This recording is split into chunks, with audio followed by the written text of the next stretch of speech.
Bismillahirrahmanirrahim. Apakah kalau ada ini si fulan atau fulan yang bertobat dosa zina yang lalu bisa diampuni? Insya Allah. Bahkan jelas ayatnya. Quran surah ke-39, ya, Az-Zumar ayat 53. Dan ini kan turun ketika ada seorang ingin bertobat dari dosanya. Ya, dan ini dosa besar gitu kan. Bahkan ada ayat menyebutkan dari zina. Ya, apa yang disampaikan Allah di sini? Qul ya ibadiyalladzina asrafu ala anfusihim la taqnatu mir rahmatillah. Ya, innallaha yaghfiru dzunuba jami'a. Ya, wahai hamba-hambaku, masih disebut hamba, dianggap hamba, diaku hamba oleh Allah Subhanahu wa taala. Ya, kata Allah, "Hei hamba-hambaku," katakan Muhammad SAW kepada hamba-hambaku yang israf berlebihan. Jadi israf itu udah standar tertinggi dalam dosa. Ya, jadi ada khata, nanti ada afu pasangannya, ada dzambun, ada ghafir pasangannya. Ghafir Quran surah ke-40 misalnya ayat 3, ghafiridz dzambi wa qabilit taubi. Kemudian ada naik lagi dzunubun, ada ghafar pasangannya seperti surat Nuh ayat 10, faqultu astaghfiru rabbakum innahu kana ghaffar. Ada ghafur.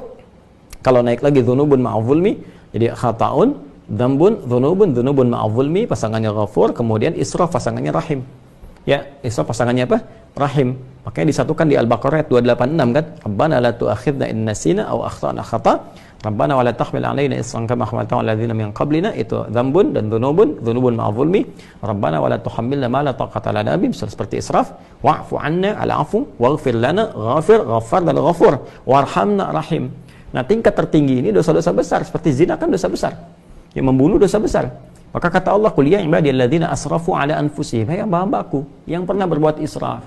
Mungkin ada sebagian yang pernah zina, pernah membunuh, dosa-dosa besar, ya, pernah korupsi, mau tobat dan sebagainya. Masya Allah, ya, alhamdulillah dia mau tobat, mau kembali karena mungkin doa orang tuanya, doa sekitarnya, kesadaran dirinya, kan? Kemudian la taqnatu min rahmatillah, jangan putus asa dari rahmat Allah Subhanahu wa taala. Innallaha yaghfiru dzunuba jami'a. Allah akan mengampuni dosa-dosa itu seluruhnya sepanjang kamu mau tobat. Sepanjang mau tobat. Makanya Allah itu sangat menyukai orang-orang yang tobat dan berusaha kemudian kita mendekat kepada Allah. Dan Allah pun berikan jalan sampai titik terakhir dia, sampai nyawa di kerongkongan. Kan yang paling viral itu kisah Firaun kan? Ya, Firaun, Allah menerapkan keadilan, memberikan contoh kepada kita. Ini Firaun, Firaunnya, ya, yang merasa paling kuasa, hobi bunuh orang dan sebagainya, zalim dia, masih diberikan kesempatan untuk tobat dengan diberikan bimbingan dari dua nabi. Kurang apa coba Musa dengan Harun? Ya, diutus untuk Firaun.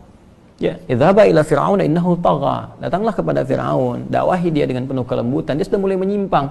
Jadi bukan masalah kekuasaannya yang salah. Kekuasaan silahkan berkuasa, nggak ada masalah gitu kan. Cuma ketika menyimpang dari kekuasaan, ingatkan kata Allah. Diingatkan itu karena sayang. Kalau nggak sayang dibiarin. Ya, makanya kalau ada ulama bisa mengingatkan, ustaz mengingatkan, kita yang keliru dan sebagainya, nggak usah marah. Kan? Nah, kalau kebaikan kita terima dengan cara yang baik dan mengingatkan pula dengan cara yang baik. Karena kalimat Qur'annya faqul lahu qawlan layyina, katakan dengan cara yang lembut. Ya, supaya dengan kelembutan itu la'allahu yatadzakkaru aw yakhsha. Mungkin dengan kelembutan itu dia sadar. Ya, ingat kembali bahwa keliru, dia khawatir, dia takut dengan Allah Subhanahu wa taala. Jadi Firaun pun dapat diberikan petunjuk oleh Allah dengan dua nabi, bayangkan, cuman dianya yang enggak mau. Ya, begitu nyawa ke kerongkongan baru munculkan daya tawar gitu. Itu yang jadi persoalan. Ya, jadi semua punya kesempatan untuk kembali. Makanya saya sering katakan Allah sangat mencintai para pelaku maksiat yang gemar bertobat dibandingkan orang soleh yang tidak pernah merasa salah. Ya, jadi saya support teman-teman saudaraku ini atau saudariku, ya kembali kepada Allah, ya, dan tutup semua, jangan diungkap kemana-mana. Kalau sudah berdosa, taubat kita kepada Allah, minta maaf kalau terkait dengan hak-hak manusia. Setelah minta maaf, berbuat lebih baik. Terus dan lupakan itu semua, berbuat lebih baik sampai kita merasakan kebaikan itu nikmat dilakukan. Itu halawatul iman namanya. Itu tanda taubat kita diterima oleh Allah Subhanahu wa taala. Tanda taubat itu kan ketika kita menyesali, mengakui, menyesali, kemudian ada rasa nggak enak untuk mengerjakan lagi atau bahkan mendengar, ya ini saya nggak mau dengar acara-acara gini, sudah nggak suka dan sebagainya. Terus berganti jadi kebaikan. Nonton yang bagus-bagus, bacaan yang baik, enak sholat dan sebagainya. Itu tanda taubat kita diterima oleh Allah Subhanahu wa taala. Ya, jadi di sini saya kira semua punya kesempatan yang sama untuk menjadi baik, untuk dimuliakan oleh Allah Subhanahu wa taala, dan tidak sungkan kita mendoakan setiap orang termasuk diri kita sendiri. Yang untuk selalu berusaha ya, konsisten pada nilai-nilai